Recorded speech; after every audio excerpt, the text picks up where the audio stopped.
1:41 en Madrid, España. Vamos a conectarnos a esta hora con nuestro próximo invitado esta mañana a propósito de las elecciones europeas que se celebraron durante este fin de semana en todo el bloque comunitario y el avance que se ha mostrado de la ultraderecha en el Parlamento Europeo para los próximos 5 años. Le damos la bienvenida a Axier Amoizarra, analista internacional y periodista. ¿Cómo está, estimado? Muy buenas tardes desde España. Buenos días para vosotros allí en los Cortes de Venezuela. Qué bueno que pueda acompañarnos estos minutos para analizar los escenarios que se dan ahora en el contexto europeo. ¿Qué impacto tiene este resultado que, si bien muestra el avance de los partidos de derecha, no se pierde el equilibrio de poder en Bruselas?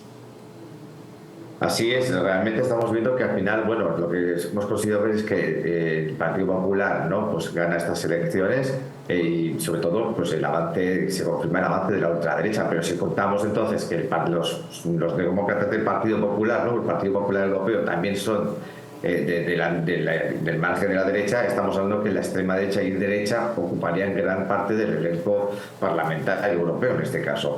Pero creo que antes que tener que destacar un poco el avance de la ultraderecha y la historia de la derecha, también tenemos que ver el varapalo o el fracaso que ha mantenido la izquierda y sobre todo también la extrema izquierda. O sea que tenemos en contra dos puntos importantes, ¿no? La socialdemocracia ha perdido las elecciones, ha ganado el Partido Popular Europeo, pero estamos viendo que además a los extremos de la extrema izquierda, por así decirlo, ha sido un fracaso total, mientras que vemos que el avance de la ultraderecha pues está siendo considerado un alto éxito, ¿no?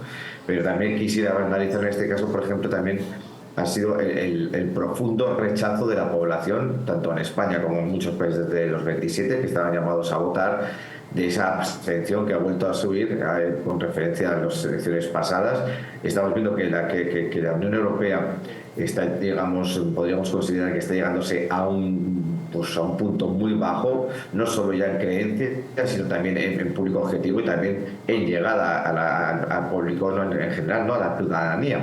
En España obviamente ha sido más bajo, creo que no roza el 33% las personas que han acudido a las urnas a votar en estas elecciones, y es lo que quiere decir que es un espaldarazo hacia la política europea, ¿no? Y sobre todo muchos tiene que ver con la política de ayudas y la política de migración, ¿no? Estamos viendo cómo la población está mostrando su mayor descontento por todos los problemas que se están generando dentro de nuestras fronteras, ¿no?, con esas llamadas y esas entradas masivas de inmigrantes buscando trabajo, buscando una vida mejor, y que la Unión Europea no es capaz de gestionar ni sabe gestionar, y muchos países de la Unión Europea no quieren gestionar. De ahí un gran avance como consecuencia de todo esto ha sido el avance inmediato de la ultraderecha, ¿no? Como hemos visto, esas políticas migratorias o ese llamado a tener miedo a los migrantes que vengan a nuestras tierras, ¿no?, pues a buscar una vida mejor, está ganando ya un poco más de adeptos dentro de su propio diálogo, ¿no? También pudiéramos analizar obviamente el gran fracaso que han tenido los últimos líderes europeos en estas elecciones, ¿no? Hablo de Scholz en Alemania o hablo de propio Macron en Francia, que incluso tiene que ver cómo este varapalo pues le ha llevado a convocar elecciones. Exactamente. Queríamos revisar exactamente el caso de Francia, donde el partido de Le Pen ha arrasado en estos comicios y el presidente Emmanuel Macron le ha dicho a la gente que va a convocar elecciones legislativas anticipadas. ¿Sería un riesgo claro para Macron esas elecciones anticipadas? ¿Cómo se puede leer desde el punto de vista político y el impacto que esta medida tiene ahora en lo social? Muy bien ese análisis que estás haciendo, la verdad, porque estamos viendo que los liberales en Francia han sido totalmente barridos, ¿no?, barridos del escenario político, dentro que cabe de que un presidente, que tengan como consecuencia un presidente, ¿no? Y hemos visto que ni siquiera la figura presidencial ha podido captar votos. Al contrario, la política presidencial de Macron, y sobre todo vista con los grandes problemas y altercados que está generándose en Francia en los últimos tiempos, pues viene a decirte la población francesa que no te quiere ya al frente del Eliseo. Entonces viene a decir que hay otras políticas que interesan mucho más o que gustan mucho más a la población francesa, y en este caso Marine Le Pen pues se está viendo reforzadísima, y de cara a unas próximas elecciones puede decir mucho, por tener que hablar mucho, ¿no?, en este caso para la presidencia. No olvidemos una cosa además, que la extrema derecha europea ya hizo su primer acto de campaña en España, con la presidencia además como invitado de Milei, el presidente argentino, y ahí Meloni, Le Pen y Abascal ya marcaron los tempos de estas elecciones europeas, ¿no? Con lo cual ya se posicionaban de tal forma que los demás partidos, ni la socialdemocracia ni el Partido Popular Europeo, han podido ya levantar contra esos discursos del odio, esos discursos de la inmigración, esos discursos del marcar, ¿no? Del sectorismo, ¿no? Y esto hemos visto como Macron ha sido la primera víctima de estas elecciones a la Comunidad Económica Europea. Y no solo por eso, sino que además ya venía arrastrando una serie de problemas anteriormente. La candidata que presentaba Macron no ha conseguido ni siquiera mantener el tipo, por así decirlo, y se está viendo abocado a esas próximas elecciones, donde por fin yo creo sinceramente que marcarán el adiós de Macron del Palacio de Elíseo. Pero en el caso de Alemania ocurre exactamente igual. Vemos que Scholz, ese gran líder llamado a sustituir a Angela Merkel y ser más pro-europeo, pues exactamente igual. Los verdes y demás no lo han podido hacer más daño todavía para que encima de cara a las elecciones que tiene Alemania el próximo año en el 2025. Pero es que además la extrema derecha también estamos viendo que no solo está intentando rodear a Francia y a Alemania, porque Austria, los Países Bajos, Bélgica, son países donde realmente está creciendo mucho la derecha y la ultraderecha aún más. Estamos viendo que ya esas teorías liberales que contaba Macron pues ya se están quedando encerradas y obviamente ya ni su propia población la quiere. Y en el caso de Alemania vemos que ahora incluso se debate la permanencia de Scholz en el poder porque su partido ha alcanzado el tercer lugar, en segundo lugar la extrema derecha y en el primer lugar los cristianos demócratas que lideraron esta elección. ¿Cómo analizamos el caso de Austria, donde ganó la extrema derecha, en Hungría también, aunque con menor margen que en anteriores elecciones, y en el caso de Polonia, que se mantuvo la coalición gobernante? Mira, en el caso de Polonia además viene siendo circunstancial, porque digamos que como está siendo frontera frente a un conflicto que sé que está marcando entre Rusia y Ucrania, pues ahí está existiendo un poco debido a esa labor también europeísta, ¿no? Y ese carácter europeísta que están teniendo en los últimos tiempos los polacos y sobre todo las coaliciones polacas, ¿no? Para no meterse en más problemas, donde la derecha sí que pueda generar ahí un pozo de cultivo, ¿no? muy difícil de después mantener en generaciones futuras. Pero, por ejemplo, Austria lo que nos viene a confirmar es lo que venía diciendo hace meses atrás o hace décadas atrás, ¿no?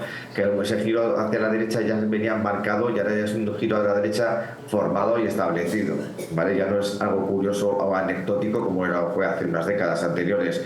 En el caso de Países Bajos estamos en las mismas, ¿no? Y en Bélgica además también otro país que estuvo durante mucho tiempo sin un gobierno estable, sino que era un gobierno interino, pues hemos visto cómo ese giro hacia la derecha pues también viene a marcar un poco el descontento que tiene la población, ¿no? Pues también con su asunto con el ámbito flamenco, ¿no? Que también tienen ese pozo ahí un poco de descontento y de, digamos, de arraigo de esas ideas de extrema derecha.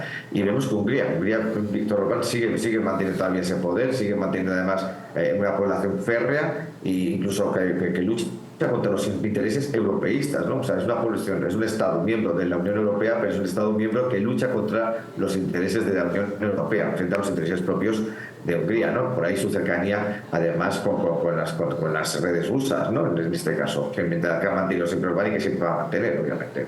En resumen, en Alemania, por ejemplo, un caso también que ha sido importante y lo estamos viendo en los últimos meses porque fue justo al inicio de las campañas electorales de Europea, fue el trágico suceso de un ataque islamista hacia un político de extrema derecha también, y que resultó muerto un policía, ¿no? En una localidad pequeña donde ese sentimiento pues ha fraguado. Incluso el propio Scholz, arrinconado entre la espada y la pared, tuvo que decir adelante que romper ese tabú que era el de cambiar la política migratoria para decir que cualquier, digamos, inmigrante que haya cometido un delito grave en territorio alemán, en este caso, o contra los intereses alemanes, que pueda ser extraditado de una forma directa ya, ¿no? En resumen, Axier, quiere decir que con este resultado y el avance de la derecha en el Parlamento Europeo, del todo no se comprometen las políticas de la Unión Europea para los próximos 5 años, se mantiene esa política proeuropea y queda de alguna forma el euroescepticismo de un lado. Sí, creo que además el euroescepticismo está marcando ya unos pasos de gigante frente a las políticas europeístas, ¿no? Esas que nacieron del plan de la Unión, ¿no? Creo que en este caso ahora mismo la Europa de hoy, la Europa de los 27 ya no es la Europa de antes, y claro, eso se ha quedado marcado en estas elecciones, aunque sí que es verdad que al final en los grandes números, ¿no? En las grandes ciudades, pues las consecuencias no han sido tan drásticas, ¿no? El Partido Popular o los socialdemócratas ha marcado una brecha, pero no tanta como se esperaba como en otras localidades. Pero lo que sí que es en una lectura general, obviamente Europa se rompe, eso está claro. La Europa de los 27 es diferente y va a ser diferente en el futuro próximo. Además, como estamos viendo con esas próximas elecciones, tanto en Alemania como en Francia, donde sí que se va a marcar realmente ya esos últimos pasos de la Unión Europea para lo siguiente, o bien para mantener el espíritu europeísta, o bien para conocer una nueva Europa donde, la radicalización de los extremos, de extrema derecha, será más marcada. Gracias por acompañarnos estos minutos, Axier, y ayudarnos a entender el escenario postelectoral en la Unión Europea tras estos comicios del fin de semana que se esperaban desde hace mucho tiempo. Gracias. Un placer, como siempre. Gracias.